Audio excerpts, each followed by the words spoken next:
From news and views, issues and opportunities, we'll have in-depth conversations with decision makers to find out what they know and what they think.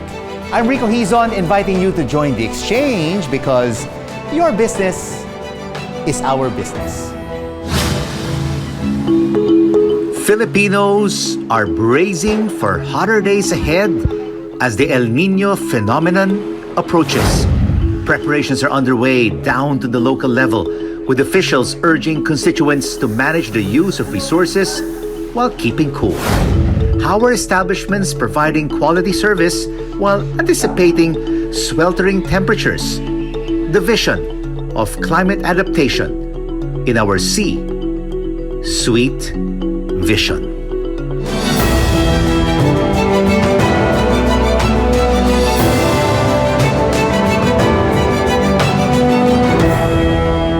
How drastic is the expected impact of the looming El Nino? Let's now have an exchange with PAGASA Assistant Weather Services Chief, Liza Solis. Liza, thank you so much for joining us. When do we expect El Nino to hit the Philippines? It could start anytime in June, July, August season. So we need to take note that June, July, August season is also the peak of our habagat or southwest monsoon season. So we are not spared from heavy rainfall. So despite there is El Nino coming in, we could still experience habagat rainfall events. Wow, this is going to happen very, very soon. So we have to be ready. How is El Nino, Liza, different from our usual hot days, which we've been experiencing, of over 40 degrees Celsius? Yeah, so kindly take note that we are still on our warm and usual warm days this year. So El Nino is not yet here. But during El Nino events, our warm and dry season could become warmer or drier, or dry season may be extended. And this might happen next year or next dry season. So historically, our warmest years on record are during El Nino. So especially these past 20 years where El Nino was present, most of our warmest years on records are during El Nino events. And what would be the peak temperature, Liza? Can you give us a number?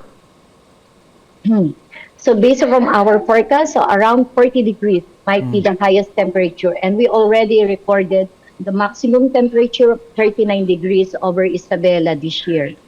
And how can our kababayans, Liza, stay safe and healthy amid this El Nino effect? Yes, so we need to be aware of the potential health risks of El Nino in health and as well as with our economy. So especially those that could be linked with our food security and health. So firstly, we need to stay hydrated with warming temperatures. So drink plenty of water. Limit the time to spend outdoors and schedule heavy-duty activities for the beginning and end of the day. So when it is cooler. So of course, we need to conserve water to be used for both for our hygiene and sanitation. So we need to increase also our awareness of the potential occurrence of food and waterborne diseases such as cholera, dengue, and spoiled food that might lead to food poisoning. So due to hotter temperatures, so as well as the prevalence of cardiovascular and pulmonary diseases and heat stroke.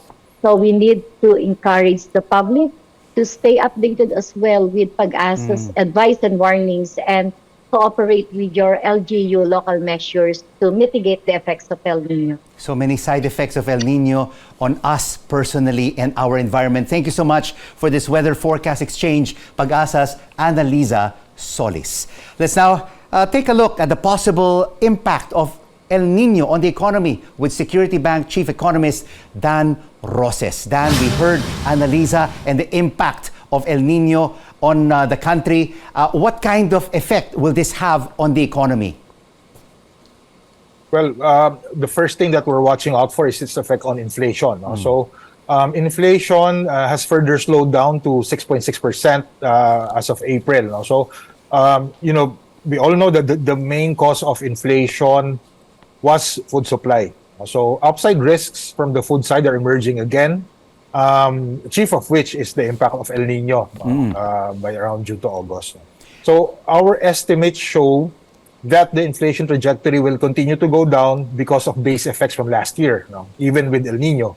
But this is assuming that, rice supply shortage will be mitigated early via imports of buffer stocks. No? So I guess the government needs to be proactive here. Yes.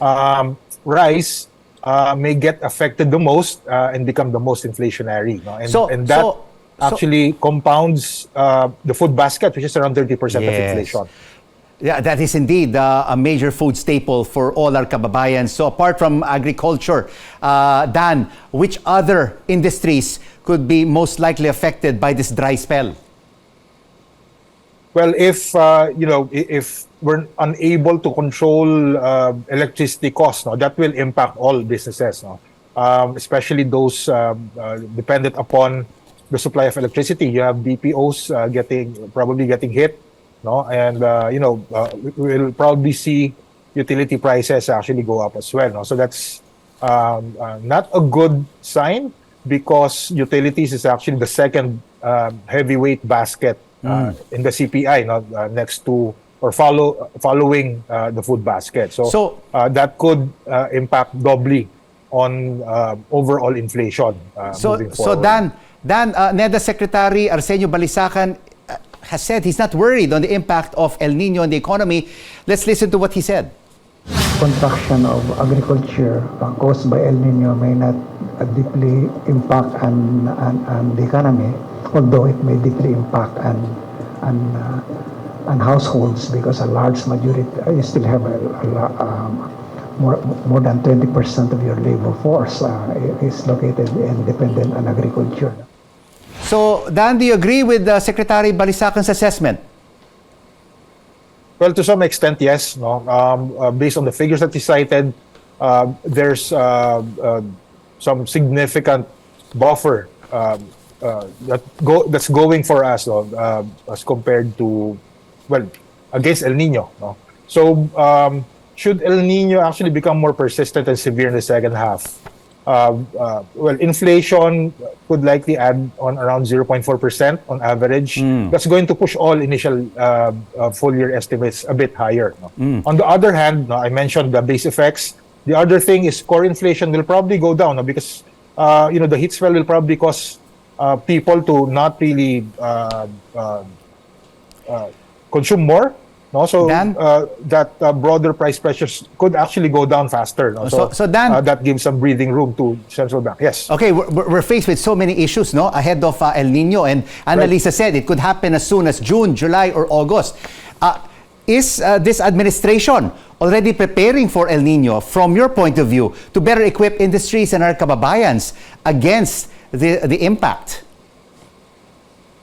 Yeah, the impact will be felt first on the food side. No? So no, but is the government already preparing all of us? Some data already that we're actually importing wider, no? In terms of some vegetables, meat, and rice as well. No? But having said that, probably we should be overstocking, because the persistence of this El Nino phenomenon this year is not yet fully realized. No? So if it becomes more persistent, that could actually become more difficult for us somewhere down the line if it does become more persistent. So Dan, when you say overstock, then we should import more.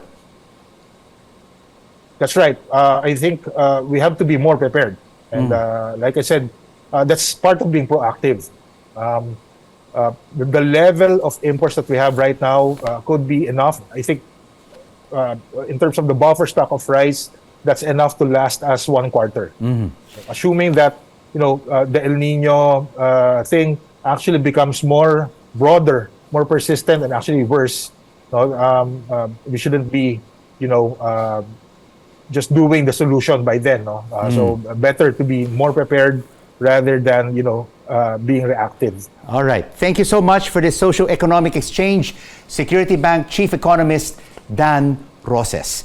And now here's a rundown of the week's top business stories. The economy grew by 6.4% from January to March, the slowest since the second quarter of 2021, owing largely to high consumer prices. The Bangko Sentral ng Pilipinas says foreign direct investments gained $1 billion in inflows in February, up by 13% annually. And the Energy Department expects more yellow alerts will be raised this month, and this means power reserves have fallen below ideal levels. And coming up on the exchange, where your business is our business. How are mayors bracing for the El Nino impact? We have an exchange with Albi Benitez of the League of Cities of the Philippines and the Metro Manila Council's Francis Zamora.